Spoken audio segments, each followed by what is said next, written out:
Good morning, good evening, good afternoon बच्चों। आप जब भी मुझे देख रहे हैं या सुन रहे हैं तब के लिए मेरा आपको नमस्कार। तो मेरे प्यारे बच्चों, जैसा कि आप जानते हैं पहले मैं ऑफलाइन क्लासेस लिया करता था और अभी कंटिन्यू लूंगा भी। ऐसा नहीं है कि ऑनलाइन क्लासेस मैंने स्टार्ट कर दिया तो ऑफलाइन नहीं लूंगा।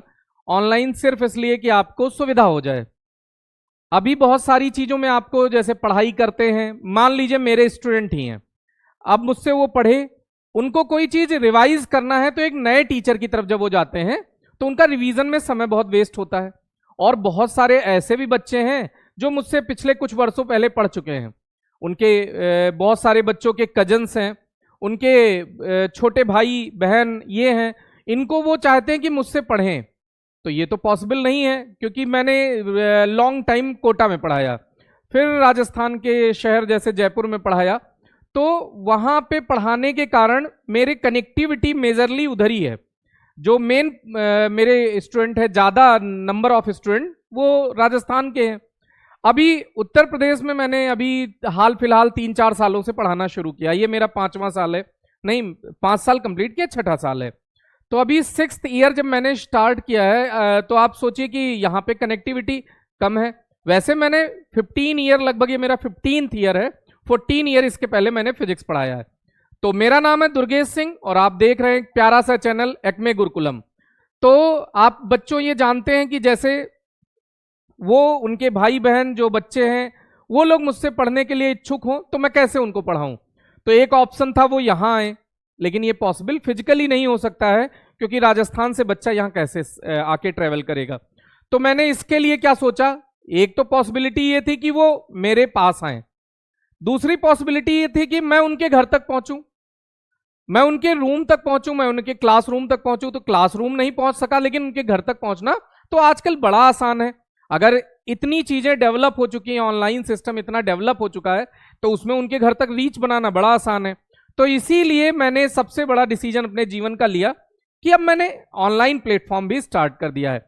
तो मेरे प्यारे बच्चों, अगर आपको किसी भी चीज में, फिजिक्स में अगर आपको रटना पड़ता है, चीजें कम समझ में आ रही हैं, फिजिक्स में इंटरेस्ट नहीं डेवलप हो रहा है, तो उसके लिए आप मेरे चैनल को फॉलो करें, मेरे चैनल को कंटिन्यू देखें।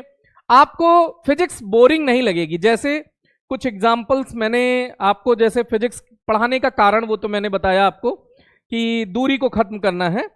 उसके बाद दूसरा कारण है फिजिक्स के डर को खत्म करना।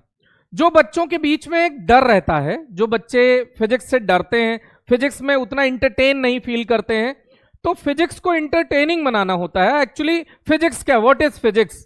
The study of nature is called physics. आप इस नेचर की स्टडी कर रहे हैं, वो है फिजिक्स। तो आपके चारों तरफ दुनिया में जितनी भी चीजें हो रही हैं, रात में सोने से लेके मॉर्निंग में सो के उठने तक, मॉर्निंग में सो के उठने से रात में सोने तक, आपके एटमॉस्फेयर में जो भी चीजें हो रही हैं सब कहीं ना कहीं फिजिक्स से रिलेटेड है। लाइक फैन चल रहा है, एसी चल रही है, आप रोड पे जा रहे हैं, गर्मी आज ज्यादा है, आज ठंड ज्यादा है, आज ये मौसम है, आज वो मौसम है, तो ये चेंजेस कैसे आ रहे हैं, हर चीज फिजिक्स है। तो अपने एनवायरमेंट की एक्चुअली स्टडी करना है, अपने नेचर की तो स्टडी करना है। तो नेचर की स्टडी इतनी बोरिंग थोड़ी होनी चाहिए कि बच्चे बोर हो जाते हैं, फिजिक्स में उन्हें डर लगने लगता है। तो अगर फिजिक्स को इंटरटेनिंग बनाना है तो आप मेरे साथ जुड़े। और जो बच्चे मुझसे पहले प्रीवियस ईयर्स में पढ़ चुके हैं वो जानते होंगे कि उनको फिजिक्स बोरिंग नहीं लगेगी। जैसे एग्जाम्पल आपके जीवन में मैं दे रहा हूं कि जैसे एक एग्जाम्पल है, डोर लगा हुआ है, तो डोर को जो आप ऐसे खींचेंगे तो बड़ा इजीली खुल जाता है, लेकिन वही डोर का जो हैंडल है उसको बीच में ले आइए, एकदम साइड में जहां से वो हिंज है। जैसे ये डोर है मान लीजिए, तो डोर का ये हिंज पॉइंट है, हिंज मतलब जहां पे कील ठोक दिया गया है। अगर यहां से अब आप डोर पे, यहां पे एक क्लैंप लगा दीजिए डोर को खोलने के लिए, हैंडल। अब यहां से आप इसको खींच के देखिए, पूरी ताकत लगा देंगे, डोर नहीं खुलेगा। तो ये क्या है, ये कैसे हम समझें? तो ये फिजिक्स का एक कॉन्सेप्ट है, टॉर्क, बला घूर्ण। अगर आप टॉर्क सीखते हैं तो ये बहुत आसान हो जाएगा। ऐसे ही और बहुत सारे एग्जाम्पल हैं। जैसे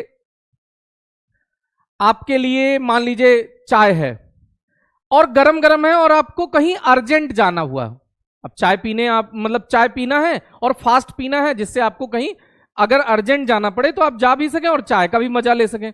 तो हम जनरली चाय को कप में डालते हैं और उसको 2 बार फूंका और ठंडी हो गई और पी लिया चाय, घुट घुट और निकल गए। तो अब सोचिए कि कितना आसानी से हमने चाय को फैला दिया और चाय ठंडी हो गई। तो ये इवेपोरेशन का कॉन्सेप्ट है, वाष्पन फिजिक्स में कॉन्सेप्ट है। तो कितना आसानी से हम इसको समझ सकते हैं अगर हम वाष्पन आपने समझा, इवेपोरेशन। इसी तरह से नेक्स्ट कॉन्सेप्ट अगर हम देखें तो जब हम ठंडी का मौसम है और रात में आजकल हम लोग ब्लैंकेट यूज करते हैं, उस टाइप का कंबल जिसमें रेशे ज्यादा होते हैं। पहले हम लोग रजाई यूज करते थे, वो फैब्रिक उसका कॉटन होता था, तो कॉटन में उतना इलेक्ट्रिसिटी जनरेट नहीं होती। और हमारी बॉडी, इसका एक डिफेक्ट भी है, वो मैं आगे फिजिक्स जब पढ़ेंगे तब बताऊंगा कि हमको ये ब्लैंकेट क्यों नहीं ओढ़ना चाहिए, हमको रजाई ही क्यों ओढ़नी चाहिए, हमारे पूर्वज क्यों रजाई ही ओढ़ते थे। ये सारी चीजें हम फिजिक्स में सीखेंगे। लेकिन अभी के लिए हम लोग ये समझ रहे हैं कि जैसे मान लीजिए स्वेटर है, स्वेटर रेसेदार है। अच्छा, स्वेटर से ही गर्मी कैसे हो जाती है, शरीर कैसे ठंडा नहीं होता, एटमॉस्फेयर इतना ठंडा है, शरीर नहीं ठंडा हो रहा है, तो स्वेटर से इतना इफेक्ट कैसे आता है, ये भी हम लोग, ये फिजिक्स ही है, फिजिक्स में सीखेंगे। तो स्वेटर रात में जब निकालते हैं, लाइट ऑफ करके आप स्वेटर निकालिए, चटर चटर चटर चटर की आवाज आपको सुनाई पड़ेगी। ये भी फ्रिक्शन इलेक्ट्रिसिटी है, घर्षण वैद्युत की। तो आप देख रहे हैं कि फिजिक्स से कनेक्ट है ये भी। आप इसी तरह से टोटल इंटरनल रिफ्लेक्शन अगर आप देखें तो टोटल इंटरनल रिफ्लेक्शन है, जैसे आप उसका एग्जांपल कि आप जा रहे हैं सड़क पे और आप देखते हैं कि अचानक से पानी आ गया रोड पे, और जब वहां पहुंचते हैं तो पानी है ही नहीं।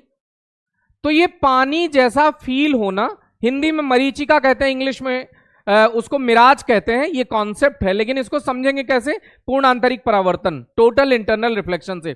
ऐसे ही लाखों चीजें, हजारों चीजें, करोड़ों चीजें जो आपको बहुत ज्यादा टेंस करती हैं, कि जिनको आपको समझ ही नहीं आता। ये चीजें तो हमको बहुत टफ लगती हैं। आपने अगर फिजिक्स पढ़ा और क्या क्यों कैसे नहीं डेवलप हुआ, तो आप एक्चुअली फिजिक्स पढ़ ही नहीं रहे। तो फिजिक्स में पढ़ने के साथ साथ आपका सोच डेवलप होना चाहिए, आपको सोचने की क्षमता डेवलप करनी है। तो आपको अगर इन चीजों में समस्या है कि आप सोच नहीं पाते हैं फिजिक्स में, कैसे सोचने की क्षमता डेवलप करी जाए, तो आप मेरे चैनल पे आइए, आपको मजा आ जाएगा। फिजिक्स सिर्फ पढ़ना नहीं है, फिजिक्स को एंटरटेन करते हुए पढ़ना है। तो आपके बहुत सारे डाउट्स हैं, बहुत सारी समस्याएं हैं, और उन हर डाउट, हर समस्या को हम लोग आपके सामने सॉल्व करेंगे। तो आपको फिजिक्स बोरिंग नहीं लगने वाली है बच्चों, इंटरेस्टिंग लगने वाली है। तो आए बच्चों, हमारे चैनल पे कंटिन्यू विजिट करें, कंटिन्यू देखें। और मैं ही नहीं, मेरे साथ बहुत सारे मेरे टीचर्स हैं, मेरे साथ के कलीग्स हैं, फ्रेंड हैं, सब लोग आपको ऑनलाइन टीचिंग में, जो एक अपने अपने फील्ड का मास्टर है, जो अपनी अपनी फील्ड में जिसने मास्टरी कर रखी है, जिसको अपने फिजिक्स का पूरा कंप्लीट नॉलेज है, वो आपको क्लासरूम में पढ़ाएंगे और आपको फिजिक्स बोरिंग नहीं लगेगी। ऐसे ही मैथ्स आपको बोरिंग नहीं लगेगी, केमिस्ट्री में केमिकल्स आपको बोरिंग नहीं फील होंगे, रिएक्शन रटने पड़ रहे हैं, रटने नहीं पड़ेंगे। ऐसे बहुत सारी चीजें हमारे चैनल पे आपको मिलेंगी, और हमारे साथ कंटिन्यू रहें। लाइव वीडियोस आपको कंटिन्यू मिलेंगी।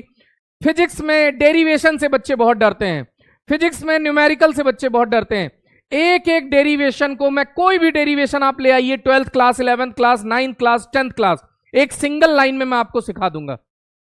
सिमिलरली बहुत सारे कॉन्सेप्ट ऐसे हैं फिजिक्स के, जैसे डेफिनेशन आपको रटनी पड़ती है, मैं आपको डेफिनेशन बनाना सिखा दूंगा। डेफिनेशन खुद कैसे बनाएं, खुद कैसे, जैसे एग्जाम में कोई नई चीज आ गई, सिर्फ मुझे उसका फॉर्मूला पता है, तो डेफिनेशन हम बिल्ड कर लेंगे। ऐसे बहुत सारे कॉन्सेप्ट हैं जो फिजिक्स में हम लोग हर चीज सीखेंगे। और सिर्फ फिजिक्स ही नहीं, बहुत सारे सब्जेक्ट, जितने भी सब्जेक्ट आपके 9, 10, 11, 12 के हैं, सारे सब्जेक्ट इवन हम लोग कवर करेंगे। हर सब्जेक्ट को पढ़ना सीखेंगे कि कैसे पढ़ा जाता है, अच्छे मार्क्स कैसे स्कोर करे जाते हैं। क्योंकि कहीं ना कहीं बोर्ड्स हमारे दिमाग में आते ही हमारे दिमाग में एक विचार आता है कि सर, क्या मुझे बोर्ड्स में अच्छे मार्क्स मिलेंगे? अगर बोर्ड्स में अच्छे मार्क्स नहीं मिले तो क्या मेरा आईआईटी नीट में होगा? तो नीट के लिए तो कोई कॉन्सेप्ट नहीं है, कोई कट ऑफ नहीं है, उसके लिए पासिंग मार्क्स चाहिए। लेकिन अगर आईआईटी में जाना चाहते हैं 75% आपको चाहिए, तो क्या वो मेरे पार होंगे? नहीं, पार नहीं होंगे, आप उसके बहुत पार होंगे। आपके परसेंट नहीं आएंगे, परसेंट का धमाका होगा। जब लोग देखेंगे तो आपके परसेंट का मजा आ जाएगा, कहेंगे कि भैया ये हमारे गांव का, हमारे क्षेत्र का लड़का इतनी हाई परसेंट लेके आया है। तो ऐसे एक चीज नहीं है, ऐसे हर कॉन्सेप्ट की क्लियरिटी के लिए आप हमारे चैनल पे आएं, हमारे चैनल को फॉलो करें और हमारे साथ लगातार जुड़ें। Thank you.